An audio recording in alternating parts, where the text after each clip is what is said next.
অনেকে কি করে জানেন, উঠলেই স্টেজে উঠলেই একটা হাতে ধরায় দেয়, হুজুর মিলাদ কিয়াম জায়েজ না জায়েজ। আসল উদ্দেশ্য কি জানেন? ওই প্রশ্নের উত্তর তো আজ থেকে না, আজ থেকে 100 বছর পূর্বে থেকে দেয়া হচ্ছে। কত বড় বড় আলেমরা দিচ্ছেন, কিন্তু আপনাকে দেওয়ার উদ্দেশ্য হলো আপনি কোনটা করেন, হুজুর কোনটা করে প্রশ্নের উত্তরের মাধ্যমে জানা যাবে। কথা বলেন ঠিক না বেঠিক? এই উদ্দেশ্যে দেয়। অতএব প্রিয় ভাইরা, ফতোয়া ইউটিউব থেকে নেবেন না, হাক্কানি মুহাক্কিক ভালো আলেমের কাছে যাবেন, তার ধারস্থ হবেন, তার কাছ থেকে ফতোয়া নেবেন। ফুলতলিতে যান, আমাদের মুর্শিদের সাহেবজাদাগণ কত বড় বড় আলেম, এক একজন।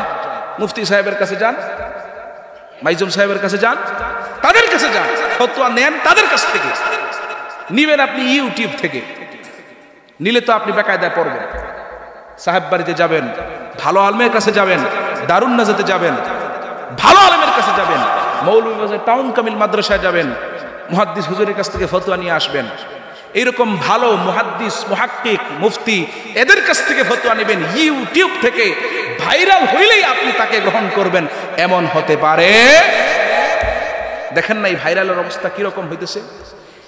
এই বিষয়গুলাকে নিচে নামাইতে নামাইতে নামাইতে নামাইতে এমন পর্যায়ে গেছে, গতকালকে দেখলাম, দুঃখ লাগে, কলিজা ভরা দুঃখ। এই কলিজা ভরা দুঃখ নিয়ে কথা বলতেছি। গতকালকে দেখলাম কিছু দাড়িওয়ালা যুবক, মাথায় টুপি আছে। আরে ভাই, নবীর প্রতি সালাম দুরুদ তোমার ভালো লাগে না, তুমি কইরো না, কোনো অসুবিধা নাই। আল্লাহর হাবিবের প্রতি মহব্বত তোমার নাও থাকতে পারে, দুরুদ সালাম তুমি পেশ কইরো না, কোনো অসুবিধা নাই। কিন্তু রসুলের দুরুদ সালাম নিয়া তুমি ব্যঙ্গ করবা দাঁড়িয়ে বসে, এই অধিকার বাংলার মুসলমান তোমাকে দেয় নাই। প্রিয় ভাই সব, এদেরকে প্রতিহত করতে হবে, এদের বিরুদ্ধে সোচ্চার হতে হবে। এদেরকে এখন যদি আমি আপনি প্রতিহত না করি, বিশ্বাস করেন সামনের দিন খুব ঘোর অন্ধকার, যে অন্ধকারের আলো হবার কোনো চান্স নাই। এই বেয়াদবরা আল্লাহর হাবিবের শানে বেয়াদবি করেছে, আল্লাহর হাবিবের দরুদের শানে বেয়াদবি করেছে, মুসলমানরা তা মানতে পারে না। প্রিয় ভাই সব, যার যার জায়গা থেকে প্রতিবাদ করবেন, এদের বিরুদ্ধে সোচ্চার হবেন। এদেরকে আর কিছু করতে না পারেন, কলিজা দিয়া ঘৃণা করবেন। এরা হচ্ছে স্পষ্ট প্রকাশ্য শাতিমে রাসূল। যদি ইসলামী হুকুমাত, যদি ইসলামী আইন চালু থাকতো, যদি ইসলামী হুকুমাত চালু থাকতো, বিশ্বাস করেন এক একটা ধরে মুসলমানেরা জবাই করে ফেলতো। দুঃখজনক আমরা ইসলামী হুকুমাতের মধ্যে নাই।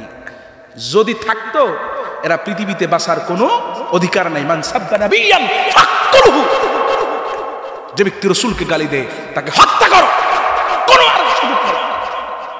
শোনেন, আল্লাহ পাককে কেউ যদি গালি দেয়, আল্লাহর শানে বেয়াদবি করে, ওইটার ঈমান আসার চান্স আছে, সুযোগ আছে। কিন্তু রাসূলকে কেউ যদি গালি দেয়, তার ঈমান আর কখনো কখনো কখনো ওয়াল্লাহি বিল্লাহি তাল্লাহি কখনো তার ঈমান আসবে না, আসবে না, আসবে না। আল্লাহ পাক এই শাতিমে রাসূল থেকে, এই শাতিমে রাসূলদের থেকে আমাদেরকে হেফাজত করুক। সবাই পড়ি আমিন। দুঃখ লাগে, কলিজা ভরা দুঃখ নিয়ে কথা বলতেছি। আমি সাধারণত মাহফিলে কারো বিরোধী না, কারো বিরুদ্ধে কথা বলি না, কিন্তু রাসূলের ব্যাপার ভাই, আর কারো হোক সমস্যা নাই। তুমি আমার বাবাকে গালি দাও, আমি মেনে নিব। তুমি আমার মাকে গালি দাও, কষ্ট লাগলেও মেনে নিব। কিন্তু আমার রাসূলকে গালি দিবা, ওইটা মানতে পারবো না। জিহ্বা টেনে যদি সুযোগ পাইতাম, জিহ্বা টেনে রাস্তার কুকুরদেরকে খাইয়ে দিতাম। আল্লাহ পাক এই সমস্ত বেয়াদবদেরকে শায়েস্তা করুক। এদের জন্য হেদায়েতের দোয়া। কিসের হেদায়েত? রাসূল বুঝেন, কিসের হেদায়েত? রাসূল বুঝতো যদি, মানতো যদি, এদের জন্য হেদায়েতের দোয়া করা যায়।